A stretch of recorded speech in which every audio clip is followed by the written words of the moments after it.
Damos inicio a una nueva conferencia magistral organizada por la Coordinación General de la Asociación Interamericana de Defensorías Públicas, AIDEF.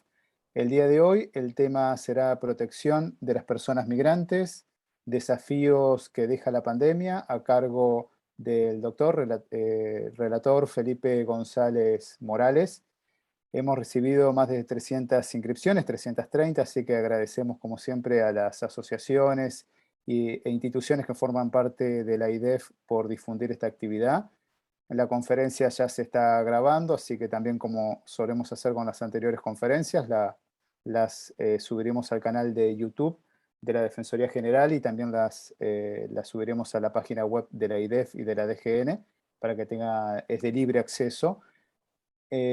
Por favor, vamos a pedir, como también siempre hacemos, que controlen por favor sus micrófonos, que no se enciendan automáticamente, que los mantengan apagados durante toda la charla. La cámara, en la medida de lo posible, les pedimos que las mantengan encendidas. Dado que se otorgará certificado de asistencia, le vamos a pedir que por favor completen sus datos en un formulario cuyo link ahora vamos a pegar en el chat. Solamente vamos a tomar como asistentes aquellos que figuran dentro del formulario. No es necesario que completen sus datos en el chat. Al final de la charla vamos a abrir, como siempre, un espacio de intercambio y de preguntas y consultas por parte de ustedes. Así que a medida que se vaya desarrollando la conferencia, le vamos a agradecer que formulen sus preguntas y comentarios en el chat y al finalizar la conferencia se la leeremos al doctor González. Bueno, sin más entonces, le paso la palabra a la doctora Estela Maris Martínez, Defensora General de la Nación y Coordinadora General de la IDEF, para que presente formalmente al doctor Felipe González Morales. Adelante, doctora, gracias. Muchísimas gracias, Sebastián. Bueno, hoy es un día muy importante para nosotros con esta nueva conferencia magistral, ya que tenemos el honor y el placer de contar con el doctor Felipe González Morales, que va a tratar un tema, los derechos humanos, la protección de los derechos humanos de los migrantes, que es particularmente sensible para IDEF. Uno de nuestros objetivos principales es la protección precisamente de los migrantes y el acceso a la justicia de este colectivo que indudablemente puede considerarse como uno de los más vulnerables. No solo siempre históricamente, sino que en la actualidad esta situación se visualiza de manera bastante obvia. Por eso es para nosotros tan importante seguir aumentando nuestros conocimientos y de esa manera poder trabajar cada vez más eficientemente a favor de los y las migrantes. Y por eso contamos hoy con el doctor Felipe González Morales. El doctor Felipe González Morales fue designado relator especial de las Naciones Unidas sobre los derechos humanos de los migrantes por el Consejo de Derechos Humanos en junio del 2017. Entre el 2008 y el 2015 se desempeñó como comisionado y relator sobre migrantes de la Comisión Interamericana de Derechos Humanos, de la que también fue presidente entre el 2010 y el 2011. Es profesor de Derecho Internacional en la Universidad Diego Portales, en Santiago de Chile, en la que también dirige la maestría en Derecho Internacional de los Derechos Humanos. Es profesor de Derecho Internacional de los Derechos Humanos en diversos programas de posgrado de la Universidad Carlos III de Madrid desde 2003, así como en otras universidades de España. Desde 2001 ejerce como profesor en la Academia de Derechos Humanos de la American University en Washington. Es el fundador y primer director del Centro de Derechos Humanos de la Universidad Diego Portales. También es el fundador y primer director de la Red Latinoamericana de Clínicas Jurídicas de Derechos Humanos. Asimismo, posee un doctorado y una maestría en estudios avanzados en Derechos Humanos de la Universidad Carlos III de Madrid y una maestría en Derecho Internacional de la American University. Como ven, es una persona más que capacitada para poder ayudarnos a aumentar nuestros conocimientos, nuestra formación en la lucha de los derechos por los y las migrantes. Muchísimas gracias, doctor Felipe González Morales, por haber aceptado nuestra invitación. Lo escuchamos. Bueno, muy buenos días, muy buenas tardes. Muchas gracias por la invitación, doctora Estela, y a AIDEF. Para mí siempre es un gusto compartir con ustedes, aunque sea virtualmente. De hecho, durante la pandemia ya hemos estado en varias actividades en conjunto a propósito del tema de acceso a la justicia de las personas migrantes. Y desde luego conozco largamente el trabajo de AIDEF desde la época en que yo estaba en la Comisión Interamericana, en que AIDEF era un actor muy importante en audiencias, en casos. Recuerdo también visitas de la comisión. Creo que una fue más o menos en esta misma fecha, me parece, en septiembre de 2009, a comienzos de septiembre de 2009, en los entonces 30 años de la visita histórica de la CIDH en la época de la dictadura a Argentina. Y bueno, de manera que es un gusto tener este intercambio con ustedes, y voy a comenzar haciendo la promesa que siempre se hace, que es que no hablaré demasiado largo para que tengamos un intercambio. Bueno, en relación con este tema, lo cierto es que es un tema de la mayor preocupación para la relatoría, y esa es la razón por la que hemos llevado adelante una serie de iniciativas, y la próxima consistirá en la presentación ante la Asamblea General de Naciones Unidas de un informe sobre el impacto de la pandemia del COVID-19 en los derechos humanos de las personas migrantes. Un informe que ya está disponible para el público y que voy a presentar en el mes de octubre a la Asamblea General. Yo diría que a grandes rasgos, y antes de entrar como en mayores detalles, yo diría que a grandes rasgos lo que ha sucedido con los derechos humanos de las personas migrantes durante la pandemia ha sido la acentuación o exacerbación de características que venían desde antes. O sea, cuando hablamos de discriminación, de estigmatización, de criminalización, de detención migratoria, etcétera, bueno, son elementos que estaban desde antes y que se han o agudizado en número o agudizado en sus efectos, como en el caso de la detención migratoria, a raíz del contexto de la pandemia de la COVID-19. En este sentido, al principio de la pandemia, en el mes de mayo del año pasado, emitimos un documento conjunto, la relatoría con el Comité de Trabajadores Migratorios de Naciones Unidas, una guía de orientación para los estados en la materia, en la que abarcábamos en forma sucinta los distintos temas que ya nos preocupaban a los 2 meses de la pandemia, por lo menos en el hemisferio americano. Digo, 2 meses era global, pero me refiero que llevábamos 2 meses en la pandemia en el hemisferio americano. Y esos elementos que mencionábamos allí, yo creo que son los que han persistido. Y si uno compara ese documento de mayo de 2020 con el informe que acabamos de terminar en la relatoría para ser presentado a la Asamblea General más de un año después, son los mismos temas, con mayores o menores énfasis, con mayor o menor gravedad o acentuación.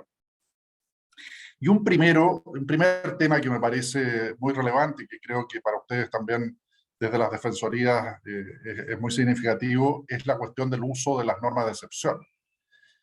Sea que se trate de normas de estado de excepción constitucionales, como ocurre por ejemplo en Chile, mi país, que claro, tenemos un estado de excepción ad hoc para los terremotos, se podría decir que es el estado de catástrofe, que es el que se ha usado para la pandemia. En otros países, los estados de excepción están todos vinculados a alteraciones de mayor magnitud, y entonces lo que se han dictado son normas de rango simplemente legal. Ahora, en uno u otro caso, estado de excepción constitucional o normas de rango legal con características excepcionales, ha habido muchísimas denuncias a nivel global de abusos al respecto de parte de las autoridades. Creo que eso ha sido una tensión muy fuerte. Por cierto que las circunstancias son graves, son excepcionales, pero no son homogéneas en todos los países, ni en todos los lugares en un mismo país. También hay fluctuaciones dentro de la pandemia. Y en fin, hay criterios de proporcionalidad, de razonabilidad, de necesidad que siempre tienen que estar presentes. Entonces, ese es un primer punto problemático. Sin embargo, siendo problemático, yo diría, por ejemplo, que en el caso de América Latina, para los que ya tenemos un tiempo en este planeta, igual yo creo que uno puede ver cómo ha habido iniciativas de control judicial. Y eso es muy importante. Eso no existía antes. O sea, antiguamente se entendía que los estados de excepción eran como una especie de cheque en blanco para el gobierno de turno, incluso en los contextos de regímenes democráticos. Eso no es así. Yo diría que los poderes judiciales, claro, han variado según los países, mayor o menor intensidad del control. Pero en términos casi homogéneos, uno puede observar, por lo menos en América Latina, y también en otros regímenes democráticos, digamos, en otros países, en otras regiones del mundo, que hay un cierto control judicial, en el cual, desde luego, el quehacer de las defensorías y de la sociedad civil ha sido muy importante para activar esa maquinaria. Luego está el tema del derecho a la salud, propiamente en el contexto de la pandemia, y la cuestión del acceso a la vacunación. Y esta diría yo que es una característica que refleja lo que decía antes, en el sentido de que se agudiza un problema preexistente. Efectivamente, como es bien sabido, las personas migrantes suelen tener serios problemas para el acceso a la salud, especialmente aquellas personas migrantes que se hallan en situación irregular. Y allí entonces está el tema de la provisión de esos servicios públicos, el hecho de que existan esos servicios de salud que sean de carácter universal, y por añadido, en el caso de las personas migrantes irregulares, bueno, que las incluya, y que exista también una garantía para esas personas en situación irregular de que la información que maneje el servicio de salud, el hospital, la clínica, lo que sea, no va a ser compartida con la agencia migratoria. Esto es muy importante para que la persona no tenga temor de ir a los servicios de salud por el hecho de que pudiera ser detenida y eventualmente deportada o de otra forma sancionada. Este es un tema que hemos venido insistiendo largamente desde la relatoría, de manera muy insistente, diría yo, por lo menos desde hace casi 10 años. También el Comité de Trabajadores Migratorios, el Comité de Derechos del Niño, en lo que se refiere a niñas migrantes, etcétera, y otros organismos como la OIT, UNICEF, etcétera. O sea, la necesidad de que exista una separación nítida entre el quehacer de los servicios públicos, en este caso el servicio de salud, y las agencias migratorias, de manera que no se comparta la información desde los servicios públicos hacia la agencia migratoria y las personas puedan concurrir a los servicios públicos sin temor a sanciones o represalias. Esto también es muy importante y ya me voy a referir a ello, por supuesto, en el caso del acceso a la justicia. Pero ceñido todavía en el tema de servicios de salud, es un punto absolutamente central en condiciones de normalidad y con mayor razón en el contexto de la pandemia. En el tema de vacunación, yo diría que ha habido episodios muy problemáticos en América Latina que por suerte han tendido a remitir sobre la base de una fuerte reacción desde los organismos internacionales y los organismos de derechos humanos a nivel interno.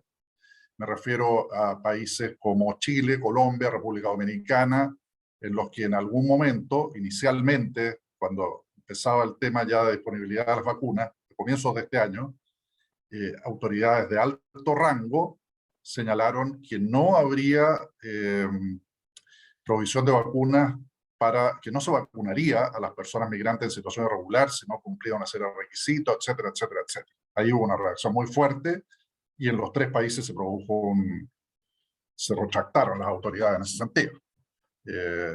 Lo cual es evidente, es un derecho humano elemental de las personas y además tiene una connotación, por supuesto, en términos de salud pública.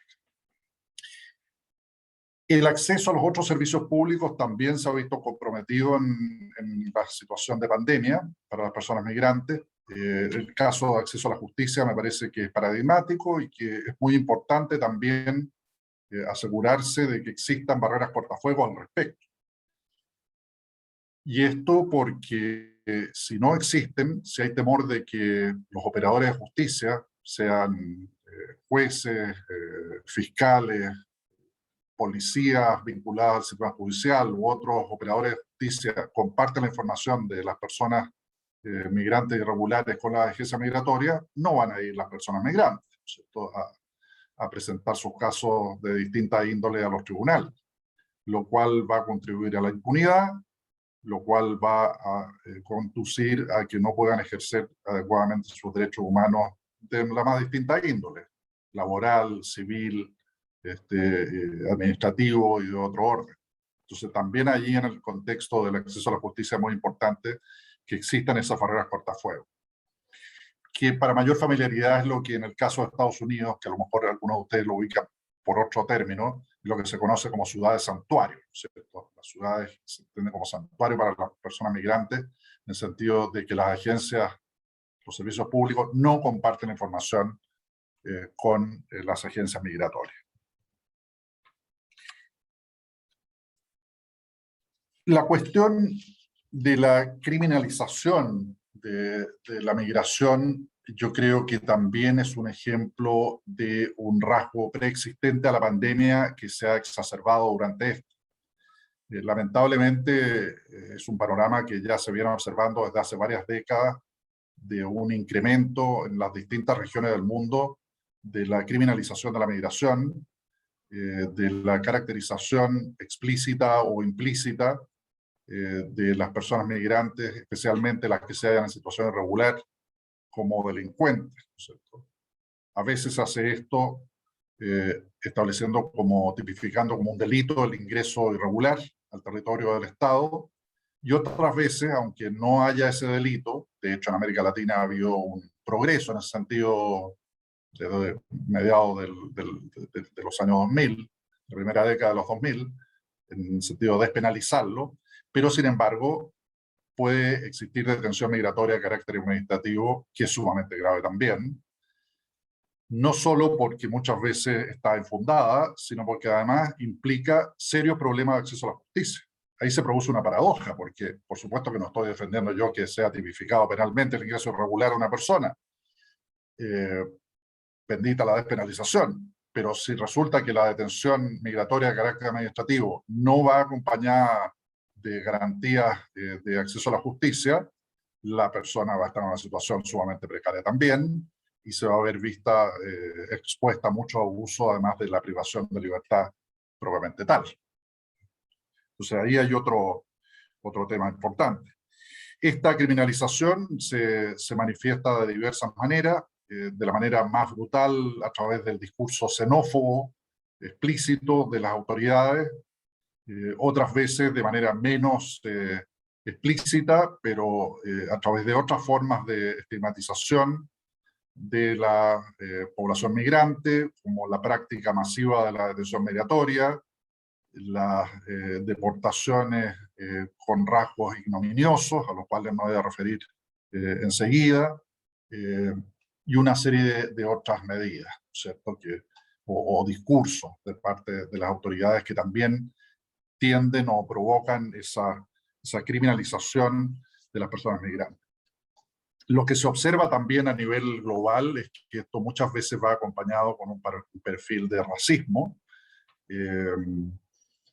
A mí me tocó, por ejemplo, una visita a Hungría, y que las autoridades tienen un discurso abiertamente xenófobo y de hecho tienen medidas sumamente represivas respecto de las personas que vienen desde el Medio Oriente, como solicitantes de asilo, muchas veces no solo como migrantes, y sin embargo, según me enteré allí mismo, no lo sabía de antes, según me enteré ya en Hungría, tienen programas establecidos según los cuales traen una cantidad importante de personas de Ucrania. Y no es que sean profesionales altamente calificados, no. O sea, son trabajos que podrían desempeñar muchas otras personas. O sea, ahí hay un perfil racial que lleva a políticas o a medidas migratorias de uno u otro sentido, represivo o acogedor, ¿cierto? Entonces, eso lo vemos de forma constante también. En la cuestión de la detención migratoria, que ya mencioné, está el tema también de la detención migratoria infantil, que es especialmente grave y que desde distintos organismos de Naciones Unidas y también desde la Corte y la Comisión Interamericana se ha señalado que es contrario a los estándares internacionales de derechos humanos. Lamentablemente esto es una práctica que continúa existiendo. Este fue materia de otro informe que presenté durante la pandemia, aunque no se refería solo a la pandemia, claro, y allí constatamos, fue el informe de la Asamblea General de fines del año pasado, ahí constatamos que había cerca de 80 países, o sea, más de un tercio, que tenían prevista la posibilidad de practicar la detención migratoria infantil, o sea, de carácter administrativo. No quiere decir que la practiquen toda esa cantidad de estados, pero tienen la posibilidad de hacerlo. Y en el caso de América Latina, es México el país que la practica de manera más intensa, y a pesar de que no la llama así, y a pesar de que México en los foros internacionales aboga por el fin de la detención migratoria infantil, que es precisamente el llamado que hacemos en el informe. Lo que ha pasado durante la pandemia con la detención migratoria es que inicialmente, por lo menos en los estados democráticos, diría yo, se produjo una significativa reducción de la detención migratoria. Y en algunos casos, por ejemplo, una cantidad de estados europeos, se pusieron en libertad todas las personas migrantes que estaban en detención, los solicitantes de asilo. O en algunos casos se suspendió la detención migratoria infantil. Sin embargo, de manera soterrada, paulatina, se volvió a practicar la detención migratoria. Hay estados que siempre la siguen practicando, como Estados Unidos o México, pero en otros países esto fue volviendo de manera paulatina, y diría yo que es una práctica que continúa estando arraigada y que no se ciñe a los patrones internacionales conforme a los cuales la detención migratoria de adultos debería ser realmente una medida de último recurso, como lo dice expresamente el Pacto Mundial sobre Migración, del cual son parte las 4/5 partes de los Estados de Naciones Unidas, y que se desprende de las normas generales también de la excepcionalidad de la detención, incluso en materia penal, con mayor razón en la esfera administrativa.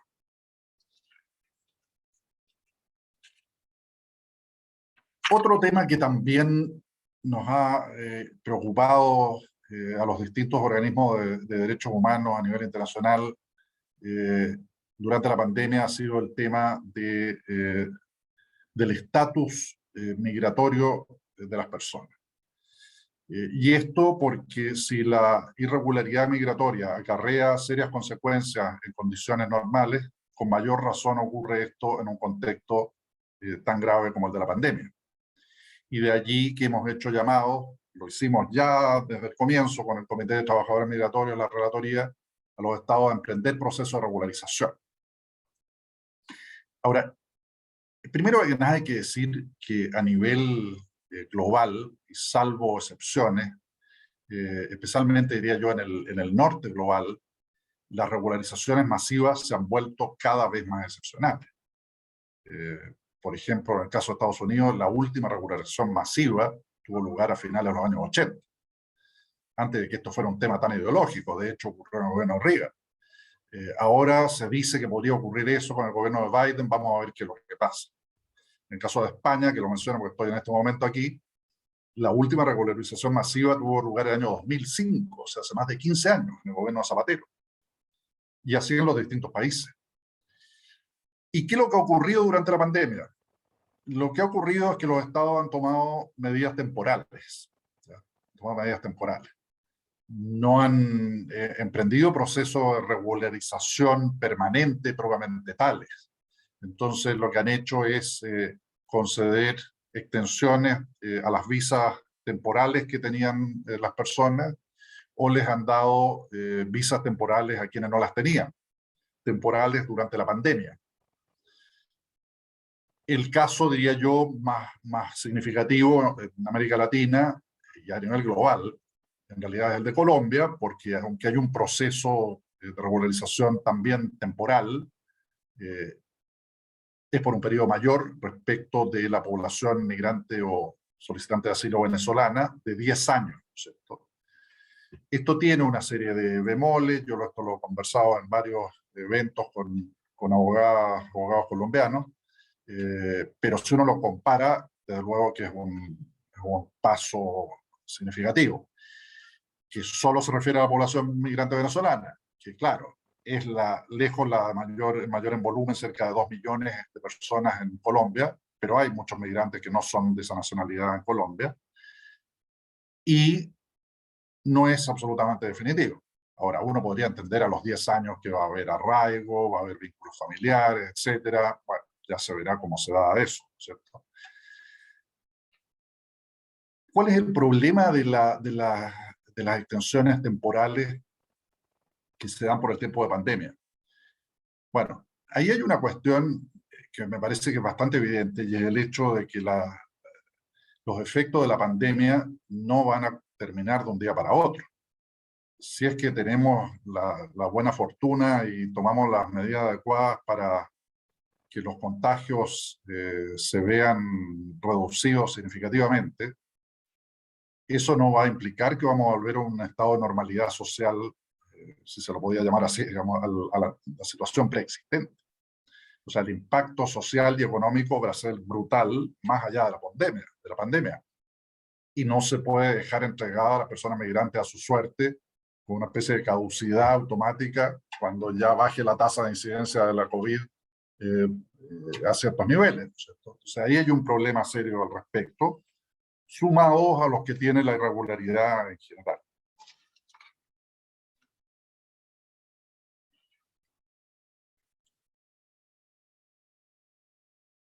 Otro tema también que se ha dado en algunos países, entre ellos en Chile, y lo hemos visto en otros países, nosotros en otras regiones, en Malasia, en otras partes, ha sido el tema de las redadas de personas que están en cuarentena, lo cual es sumamente grave. O sea, personas migrantes que han ingresado recientemente al territorio, que están cumpliendo la cuarentena obligatoria, y van los oficiales migratorios y las detienen para deportarlas. O sea, se valen de que la persona está cumpliendo los pasos ordenados por el derecho interno para apresar a esas personas y expulsarlas. Eso me parece que es sumamente grave en la situación de indefensión que se hallan esas personas. Muchas veces también esto implica un serio problema de acceso a la justicia. Por ejemplo, en el caso chileno, esto ha estado ocurriendo durante este año a través de una serie de redadas y posteriores deportaciones masivas, colectivas también, en el sentido de que muchas de ellas son personas a las que no se le ha hecho determinación individual de su caso, sin que haya habido la posibilidad, o solo habiendo una posibilidad limitada de acceso a la justicia. Por ejemplo, en el caso chileno esto se ha dado porque hay una persona que tiene esto se ha dado, por ejemplo, porque se han practicado esas detenciones durante los fines de semana, cuando el acceso a los tribunales resulta muy limitado, y tanto es así que la Corte Suprema envió un instructivo a las Cortes de Apelaciones de todo el país, de todo Chile, para que se aseguraran de que hubiera algún tribunal que recogiera las denuncias al respecto. O sea, la propia Corte Suprema constata este problema. Sin embargo, no es una cuestión solo de disponibilidad a los tribunales, porque también está el tema de que efectivamente haya información para los abogados y que se deje ingresar también a los abogados. Entonces son varios pasos para ese acceso a la justicia. El Comité de Trabajadores Migratorios y la Relatoría hemos hecho llamado también a que se suspendan las deportaciones durante la pandemia. Lamentablemente, como bien saben, esto ha continuado a gran escala. Incluso al comienzo de la pandemia se produjeron episodios en que algunos de los primeros brotes fueron como consecuencia de deportaciones. Esto ocurrió, por ejemplo, con personas migrantes guatemaltecas deportadas desde Estados Unidos al comienzo de la pandemia. Las que no se les había hecho test, se las deportó y se produjeron algunos de los primeros brotes en Guatemala.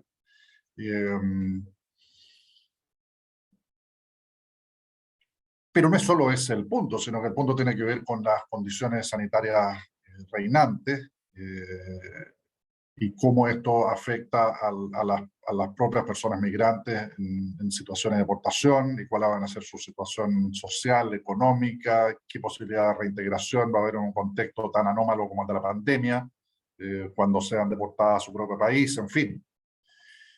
Además, han continuado las devoluciones en caliente, ¿no es cierto?, las que se hacen en un periodo breve luego de que la persona ingresa al territorio.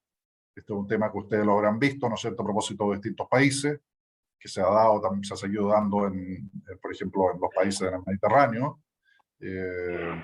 A veces cuando ingresan al territorio, probablemente tal, u otras veces promoviendo, digamos, manteniendo a las personas en el mar, de manera que después, por ejemplo, la flota de Libia, que es un país no seguro, según los organismos de Naciones Unidas, toman esos migrantes o solicitantes de asilo y se los lleven de vuelta a una situación gravísima de detención migratoria, secuestros, etc.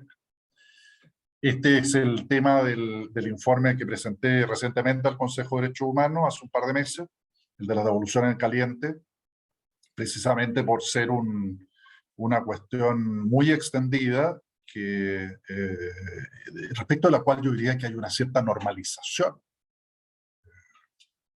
en muchos estados.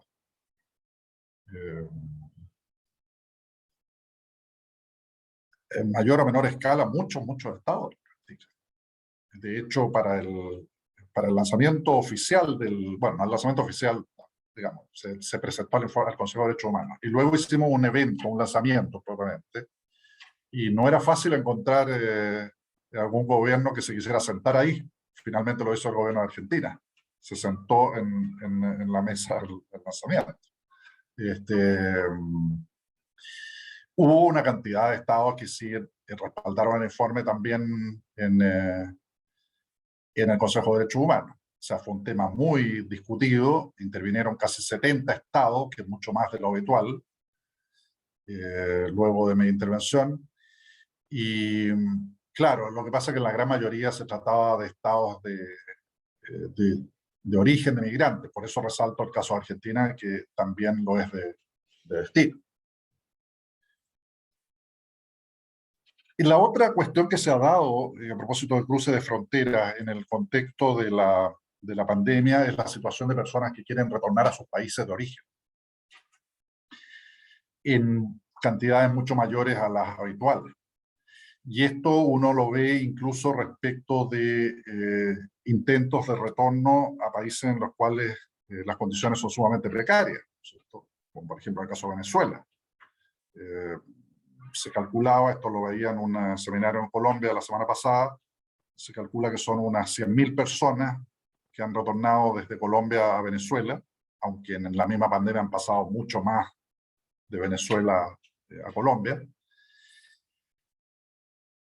Y en algunos casos, como ustedes sabrán, se ha producido una especie de taponamiento. Ahora último ya no tanto, pero sobre todo en los primeros meses de la pandemia, en que los estados ponían trabas para que las personas retornaran. Los migrantes, me refiero. No sé que en el caso de Argentina hay un tema con los turistas que se pueden retornar o no, etc. Bueno, pero me refiero a las personas que han migrado. Desde luego, ahí hay un derecho humano fundamental de retornar al propio país, ¿cierto?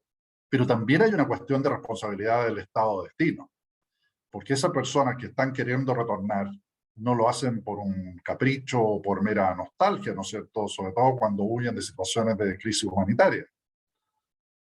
ahí lo que sucede es que no ha habido una provisión de servicios públicos adecuados, y por eso las personas tienen que retornar a su país. Entonces, es un tema de responsabilidad también de los estados de destino.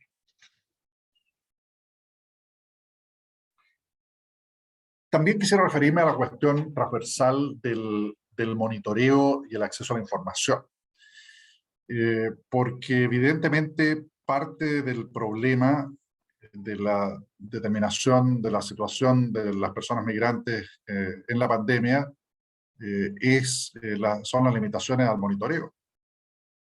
De hecho, se han tenido que idear fórmulas incluso de monitoreo virtual y se han publicado algunos informes basados en visitas virtuales. Ahí hay un problema serio. Nosotros, los relatores y relatoras, por ejemplo, los temáticos, no podemos hacer un informe de país sin una visita. Entonces ahí tenemos una limitación seria. Y no es la práctica de la Comisión Interamericana que puede hacerla cuando el país se niega reiteradamente, etcétera, a la visita. No, eso no existe. Claro, para los relatores de país en la ONU sí, pero esos son 12 países o así. Para el resto no. Entonces ahí tenemos una limitación. Y en el caso de los organismos de la sociedad civil, las limitaciones en el contexto de pandemia más bien han sido de facto, diría yo, distintas trabas que se les han puesto para realizar esas labores de monitoreo, y en especial, no exclusivamente, pero en especial, diría yo, la cuestión de un acceso fluido y regular a los centros de detención migratoria, para constatar cuáles son efectivamente las condiciones de las personas que se hayan privadas de libertad en ellos. Entonces ahí hay también un deber muy importante de los estados de proveer información, la información de que dispongan sobre la situación de las personas migrantes y garantizar que el monitoreo se pueda dar efectivamente. Y esto, desde luego, también es válido para las instituciones nacionales de derechos humanos, sea que se llamen Defensoría del Pueblo, Instituto Nacional de Derechos Humanos, Comisiones Nacionales de Derechos Humanos u otros, o para otros organismos autónomos como son las defensorías públicas en la mayoría de los países de América Latina, por lo menos, y de otros organismos del Estado que puedan cumplir esa labor.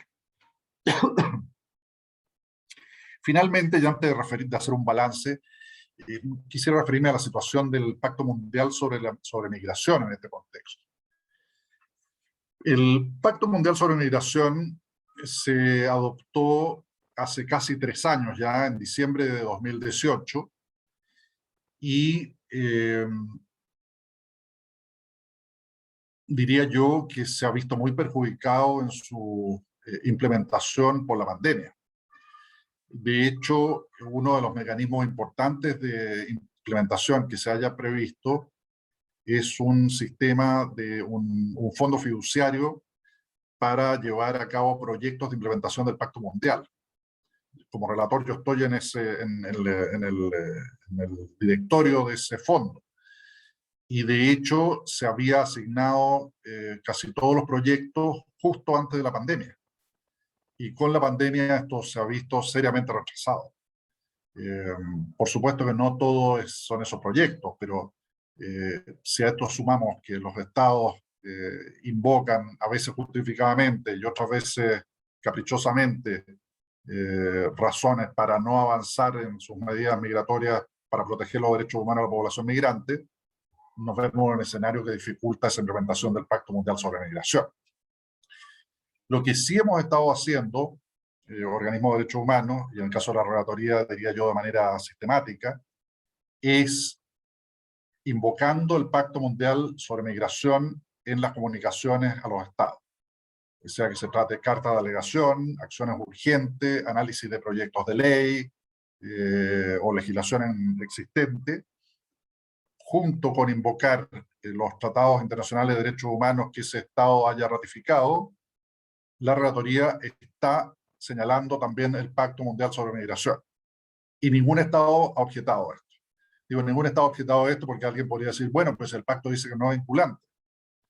Bueno, eso hay que verlo con cuidado, porque el pacto se basa, como lo dice expresamente, en todo el núcleo de tratados internacionales de derechos humanos más importantes. Perdón. Y hay una serie de cuestiones que el Pacto Mundial no puede simplemente soslayar. No puede soslayar. Entonces, lo estamos invocando constantemente, que es una manera también de ir asegurando que vaya teniendo eficacia práctica el Pacto Mundial sobre Migración. Ahora, en el balance, desde luego, creo que ha sido sumamente compleja y se ha agravado la situación de la población migrante en el contexto de pandemia. Yo resaltaría que ha habido iniciativas positivas también, y que ha habido iniciativas de apoyo desde la sociedad civil, iniciativas de solidaridad desde la población local, y a veces desde los propios estados, y que algunas de las disputas más cruciales, como la cuestión de la vacunación, hasta el momento, por lo menos en el discurso, se ha revertido esa tendencia inicial en algunos países de renuencia a proporcionársela a las personas migrantes irregulares. Pero por lo demás creo que es un panorama sumamente complejo, que en el tema de acceso a la justicia, que es central en el caso de las defensorías públicas, se ve claramente el impacto, se ve en la población migrante irregular, se ve en las personas solicitantes de asilo. O sea, hay muchas personas solicitantes de asilo que al final quedan como migrantes irregulares, ya sea porque se dilata enormemente el procedimiento, ya sea porque el Estado opera con criterios que son más restrictivos que los que establece el derecho internacional, y muchas veces también influye realmente la cuestión de la existencia o no de representación legal. Recuerdo un estudio en Estados Unidos, por ejemplo, de hace algunos años, que demostraba que una persona solicitante de asilo que tenía abogado o abogada tenía el triple de posibilidades que alguien sin representación legal de obtener el asilo en definitiva. Entonces, también ahí es sumamente importante lo que se puede hacer al respecto. Bueno, creo que más o menos he cumplido mi promesa de no extenderme demasiado para que tengamos un diálogo. Muchas gracias. Muchísimas gracias, doctor Felipe González. Interesantísima la charla. Todavía no se han formulado preguntas. Los invitamos, por favor, a que realicen sus comentarios o preguntas por el chat en este momento y le daremos lectura. Damos ahí unos minutos, porque tenemos todavía unos minutos para que finalice la actividad.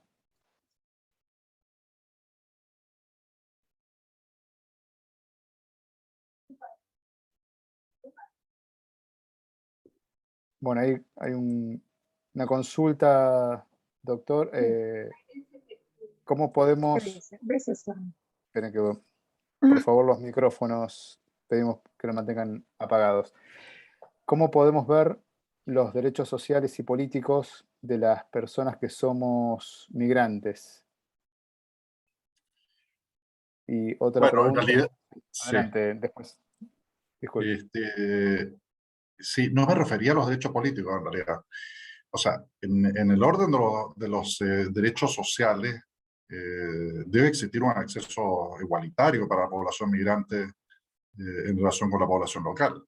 Y por eso cuando mencionaba el acceso a los servicios de salud, el acceso a la justicia y también otros derechos, ¿no es cierto?, de educación, etcétera, tiene que haber un tratamiento igualitario para los derechos de las personas migrantes regulares o irregulares.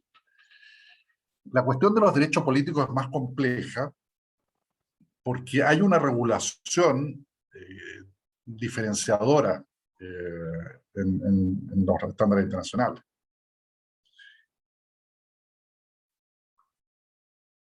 Y allí entonces lo que hemos desarrollado en la jurisprudencia de los organismos internacionales ha sido a dotar de cierta racionalidad a esa diferencia, ¿cierto?, de manera que no resulte discriminatoria. Por ejemplo, un punto importante es que no sea una situación estática la de las personas migrantes en relación con la posibilidad de ejercer derechos políticos, sino que se considere la cantidad de tiempo que lleva en el país, el arraigo que tenga, de manera que no sea lo mismo quien regularizó su situación hace 6 meses que el que lleva 5 o 10 años. En el sentido de deber haber una intensificación de ese derecho a lo largo del tiempo. Eso diría yo que es como ese es el elemento central. Y es muy importante realmente el ejercicio de los derechos políticos de la población migrante, porque la falta de la posibilidad de ejercer este derecho o las limitaciones, cuando a veces solo está, por ejemplo, establecido a nivel municipal. Bueno, esto también implica que la capacidad de las personas migrantes como constituency, o sea, como actores, se vea disminuida, porque no es lo mismo que la población local que va a votar. Entonces, para los candidatos, candidatas, no es lo mismo que sea una persona migrante que no lo sea. Bueno, y está todo el tema de la asociatividad también, que se fue en materia de otro informe de relatoría de 2020, el derecho a asociación, que también es crucial realmente para que además la cuestión del ejercicio de los derechos políticos, en caso de derecho a asociación no debería haber distinción al respecto. A diferencia de los derechos políticos, no hay una norma expresa que establezca una diferencia. Entonces, también eso debería ser garantizado, tanto el derecho a asociación de las personas migrantes en general, como su derecho a formar parte de sindicatos, como su derecho a crear sindicatos, y el derecho a asociatividad, por supuesto, de quienes defienden a las personas migrantes, que muchas veces ellas mismas se ven sujetos a persecución incluso criminal. Muchas gracias, doctor, por la respuesta. Bueno, van apareciendo otras preguntas y comentarios. Una se refiere si existen defensorías especiales sobre migración o está prevista su creación.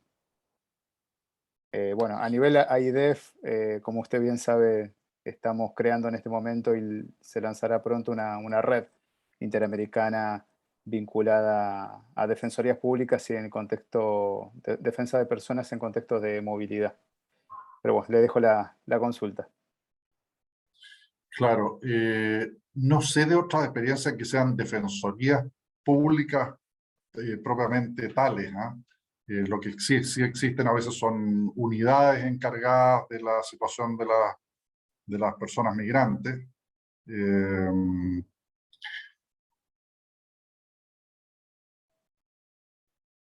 Y también está la cuestión del ámbito no penal, ¿no es cierto? Ese es el otro punto. ¿Qué tipo de representación gratuita puede haber para las personas migrantes en el área distinta a lo penal? Por ejemplo, en el caso de Chile, que solo ve la Corporación de Asistencia Judicial, lo no penal, sí existe una unidad sobre migrantes, pero el problema es que se ve limitada a algunas ciudades. Y hay ciudades que tienen cantidad importante de migrantes en que no hay representación de la Corporación de Asistencia Judicial. Se puede ver que hay alguna representación, etcétera, pero ya se complejiza todo.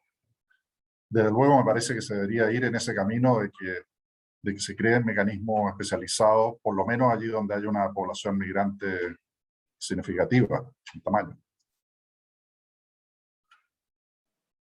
Muy bien, muchas gracias. Otra consulta vinculado con lo que mencionó respecto del acceso a los derechos consulares. Resulta también muy importante asegurarse que a las personas privadas de libertad en su primer contacto judicial no se le imponga ese contacto porque podría tratarse de una persona solicitante de asilo. No es sencillo controlar este aspecto porque a menudo se comunica al cónsul de forma automática.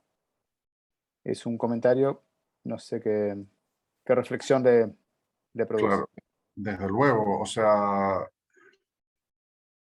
eso ha quedado completamente esclarecido a nivel internacional con las sentencias de la Corte Internacional de Justicia y de la Corte Interamericana ya desde hace tiempo, en el sentido que es un derecho humano de la persona y no es una cuestión que derive de la relación entre los estados, como se entendía tradicionalmente.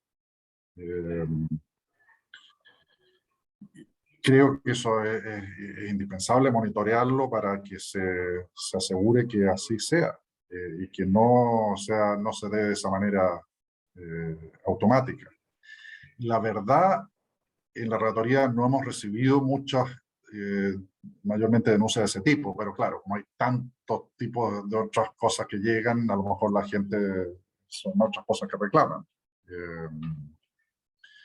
Yo esperaría que por lo menos en América Latina esto estuviera sentado después del caso El Esloor, que es de 2010, ¿no es cierto?, contra Panamá, que lo dice claramente de la Corte Interamericana, y que esto ha aparecido en una serie de opiniones consultivas, informes de la CIDH, etcétera.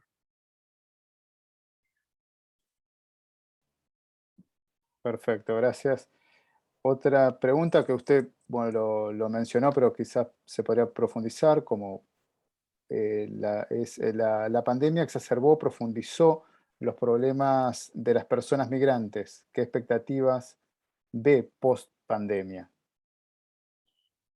Bueno, yo creo que es un desafío enorme porque, como decía, en muchos estados se están tomando medidas de carácter exclusivamente temporal. O sea, en algunos estados se ha continuado una política represiva. En otros estados se ha bajado ese nivel de represión, pero con medidas de carácter temporal. Y como decía, la pandemia no va a terminar de un día para otro. Entonces creo que es muy importante estar preparados para dar seguimiento a esta situación a través de iniciativas de monitoreo, de denuncia, de llevar casos ante los tribunales, de mantener contacto con los organismos internacionales, informados a los organismos internacionales, de manera que no se produzca una segunda catástrofe o hecatombe luego de la pandemia, pero esta vez exclusivamente para la población migrante. Bien, muchas gracias. Bueno, van apareciendo otras preguntas más, pero haremos Sí. una o dos más. La detención infantil, quisiera, perdón, que viene ahí la detención Sí, infantil adelante. migratoria. Sí, porque quisiera decir que, para que no se vea todo tan oscuro, yo creo que en eso, no en la pandemia, pero desde antes venía un progreso en América Latina de eliminación de la detención migratoria infantil. Cuando me refería que cerca de 80 estados tienen contemplada esa posibilidad, son muy pocos los estados latinoamericanos. Y de hecho, lo que se produjo al principio de la pandemia fue que un estado que no la practicaba, Panamá, la hizo resucitar. Y ahí la reacción fue muy fuerte. La reacción fue muy fuerte, ¿no es cierto? De parte de la Corte Interamericana a través de medidas provisionales, la Comisión Interamericana, bueno, y desde Naciones Unidas también. Además había condiciones insalubres, y se tenía juntos a adultos con niños adolescentes, en fin. Yo creo que es un contexto latinoamericano en que se hace más difícil, se puede ocurrir lo peor, pero se hace más difícil regresar con la atención migratoria infantil. Sin embargo, la campaña tiene que continuar. Creo que, bueno, México ha adoptado algunas medidas legislativas. Vamos a ver cómo se concreta eso. Y también lo que hay que intentar es que aquellos estados que la tienen contemplada, pero que no la practican, la deroguen definitivamente, como posibilidad, como para ir avanzando en este sentido, en estos pasos. Ahora, lo que uno observa es que los estados no la defienden. ¿Sí? Son esas cosas. Cuando presentamos el informe ante la Asamblea General, no es que hubiera estado que lo defendiera. No. Distinto a lo que pasó con la devolución en caliente, que los estados buscaban aquí y allá argumentos, etc. Con la detención infantil es como a mí no me miren, no soy yo. O sea, nadie le quiere poner el cascabel al gato. Creo que ese es un punto. Bueno, además está clarísimo en el Pacto Mundial sobre Migración, que se debe trabajar para poner fin a la detención migratoria infantil. En fin, yo diría que el tema está asentado conceptualmente en el debate internacional, pero falta la voluntad política para terminar de erradicarla. Pero en América Latina sí se ha avanzado, antes de la pandemia. Bien, muchísimas gracias. Bueno, formulamos una última. pregunta, porque ya estamos llegando a la finalización de la actividad.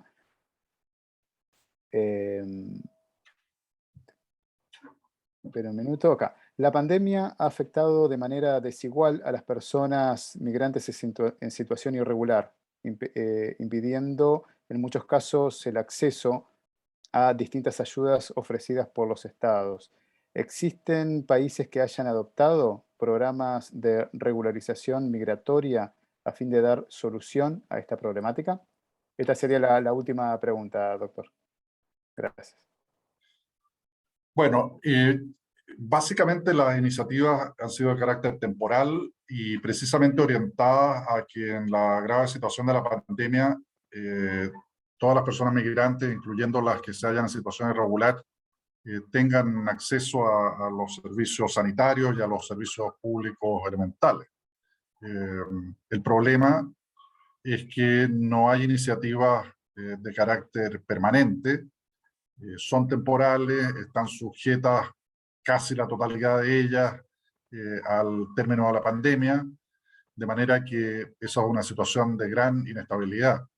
Desde luego yo aprecio que los estados hayan dado ese paso, los estados que sí lo han hecho, que son muchos de los estados democráticos, en el sentido de garantizar ese acceso, pero lo que me preocupa es lo que va a ocurrir después, especialmente. Ahora, desde luego que esta situación a veces está en la ley y no se cumple adecuadamente también, ¿no es cierto? O sea, también hay temas a veces de acceso práctico o de distintas formas de discriminación, personas que a veces tienen problemas para vacunarse, a pesar de que debiera ser de que está establecido como universal por el propio país, etc. Pero en términos generales yo diría que los estados democráticos han avanzado en otorgar ese acceso, especialmente a los servicios sanitarios durante la pandemia, y a visas temporales, no de manera universal en todo caso, y por eso se llaman deportaciones, pero con este carácter temporal que vuelve a la situación muy volátil. Bueno, muchísimas gracias, doctor González. Bueno, pido disculpas si quedaron algunas preguntas ahí, pero bueno, por el tiempo lamentablemente no vamos a poder darle lectura. Le paso la palabra a la doctora Estela Maris Martínez para que haga el cierre de la actividad. Adelante. Muchísimas gracias, doctor Felipe González. Bueno, esto es una colaboración que ya viene desde hace rato y esperamos desde AIDEF y desde la Defensa Pública de Argentina que se prolongue a lo largo del tiempo, sobre todo en un tema tan importante como este. Yo reflexionaba cuando hablaban de la deportación de menores en Argentina, que tuvo una muy buena política migratoria. Después, en la gestión administrativa anterior, tuvimos un retroceso, ahora se está remontando ese retroceso, pero tuvimos un periodo crítico con expulsión de mamás, de mujeres con niños pequeños, que fue un problema gravísimo para nosotros. Es más, en algunos casos se tomaba la mamá con su bebé de brazos, con un niño pequeñísimo, argentino, y se le expulsaba. En otros casos se expulsaba a la mamá y se dejaban niños de cortísima edad sin su madre de manera absolutamente violenta, sin que no violenta porque utilizara violencia sobre la mujer, sino de manera fuerte, de manera que no daba tiempo, casi clandestina, que no daba tiempo a interponer los recursos necesarios. Y en esto tuvimos una lucha muy grande y, por cierto, un acompañamiento de mecanismos internacionales e interamericanos. Por eso digo que agradecemos muchísimo sus palabras, que vamos a seguir en contacto, que vamos a seguir pidiendo que colabore con nosotros y desde ya, tanto la Defensoría Pública de Argentina como AIDEF está a disposición de la Relatoría y nuevamente muchísimas gracias por su claridad y por su sabiduría y por su compromiso con el tema. Muchas gracias, doctora Estela Maris, y espero así que sigamos en contacto y trabajando juntos. Aprecio mucho el trabajo que ustedes realizan tanto en Argentina como a nivel interamericano. Gracias. De esta manera damos por concluida esta conferencia magistral. Muchas gracias a todas y todos los que se conectaron con nosotros. Gracias.